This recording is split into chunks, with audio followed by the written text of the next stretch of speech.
Floaty Goaty Lore, Volume 3, Chapter 20, Madness at Goatville Once More.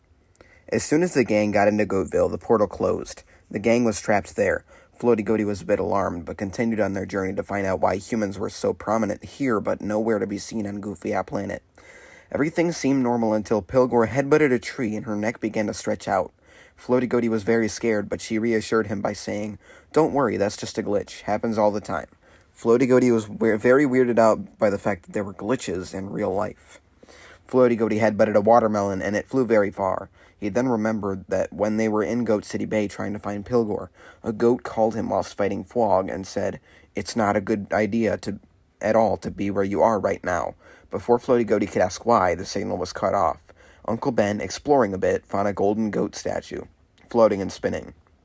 When he ran into it, it disappeared, and an absolutely massive thing above him appeared out of thin air. It was a sign that read, "Trophy collected, 1 out of 30. Floaty Goaty then immediately knew why this was not a good idea. Goatville was a simulation. "Holy crap, you guys," he said, alarmed. "We're in a video game." He rushed the gang to a tunnel that led to Goat City Bay, and they explored some more, looking for an exit. Floaty Goaty stared at a small island in the distance and said, "Wait, I recognize this world. I played this game on my Xbox. It's called Goat Simulator. I wanted to see what Earth's humans thought us goats did in our free time." Floaty Goaty, once on a trip to Earth, stole an Xbox so he could have something fun to do. "Guys, I don't know how we're going to get out of here. It looks so different. Maybe an update or remaster or something. They could have changed some secrets and Easter eggs. Granted, I didn't know how to get from here to our world in the original version anyway. But at least, now we know why there's humans everywhere. There's no way the Earth humans came up with the Goat quintuplets, but these cameras following us around are man-made.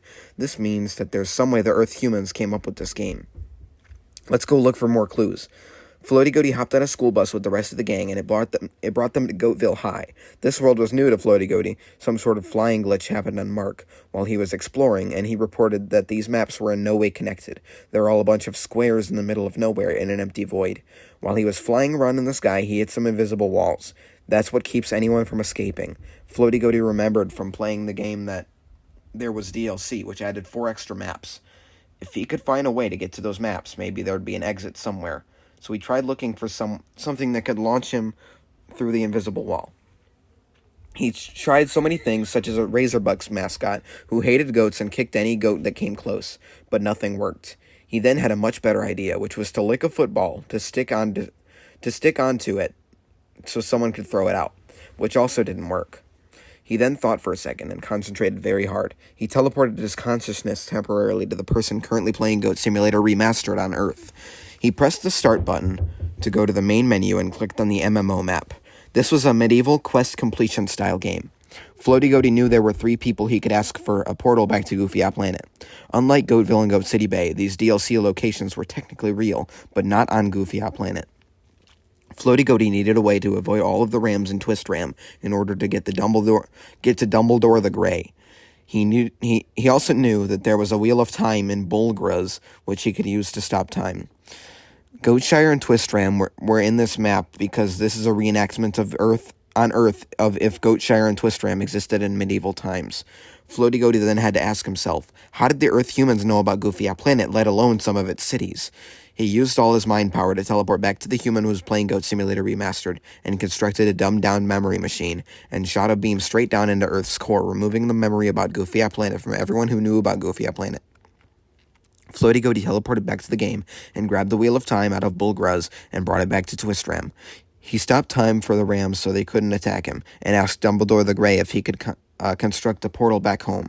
He easily could, so he did. Floaty Goaty walked into the portal and the gang followed, but it only brought them to the most dangerous of the DLC maps. Goat Z was a game of killing zombies to stay alive. Floaty Goaty knew he'd have to get out of there quickly. Thankfully, this was before the outbreak, but the Goat quintuplets had already bought at 5 people. A zombie outbreak was started. Floaty Goaty knew on top of Golden Tower there was a mad scientist named Ronald Hump that could get them out of there. Floaty Goaty led the gang far away from any zombies and told the quintuplets to fend them off as he went to Ronald Hump, who didn't give Floaty Goaty any of his weird science stuff. Floaty Goaty had no choice but to headbutt him off the Golden Tower and steal it himself. He gathered all the materials he needed to construct a way home. He created another portal, but it was no use. It only led them to another DLC map, the Space Colony. Floaty Goaty knew that there were some cows in a testing facility that could construct alien-like beams in order to propel the gang upwards. However, the gang needed to raise enough money to unlock it. Uncle Ben, full of pride, walked up to the stage in the Crowd Kickers building and constructed a speech to raise money to help the gang's cause. Pilgor also knew from experience that if an asteroid was broken by jumping off the ledge of Texas and headbutting it, a giant sum of money would be produced out of thin air.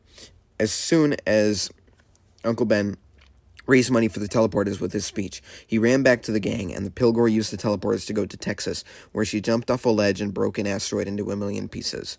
She beamed back to the colony, and enough money was raised to unlock the testing facilities. The gang went inside and completed all the tests, only to find out that the cows that could create the beams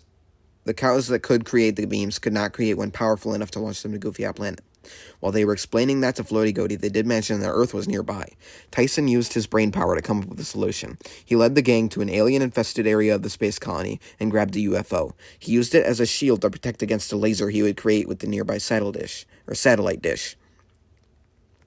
The laser launched the UFO to Earth, where the gang then glitched out from the Goat Simulator remastered world and into the Earth world. Before anyone could see them, they quickly teleported back home as they were no longer part of a simulation and could use their full powers again.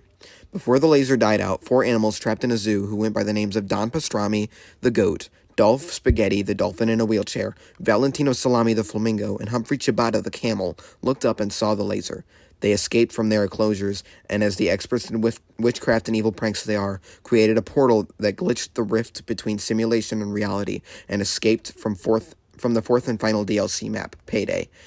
On their way through the rift, Donald Trump figured that this was the perfect opportunity to curse some pranksters, as his monster supply was running low. He figured with enough concentration of dark energy, however, he could bring some old monsters back to life. These 4 would eventually fight alongside the dark forces of Donald Trump, but not yet, as Floaty Goaty, who had forgotten to grab some things for his weapon, reached his hand very carefully into another Goatville portal, and without falling in, snatched a trophy. He added it, along with the copy he wrote of Karen's biography of Kevin, to his weapon.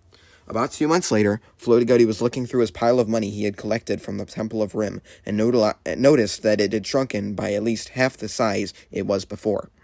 He checked his surveillance cameras and saw that a little chicken every day, since he got the money, had come in and stolen some of it.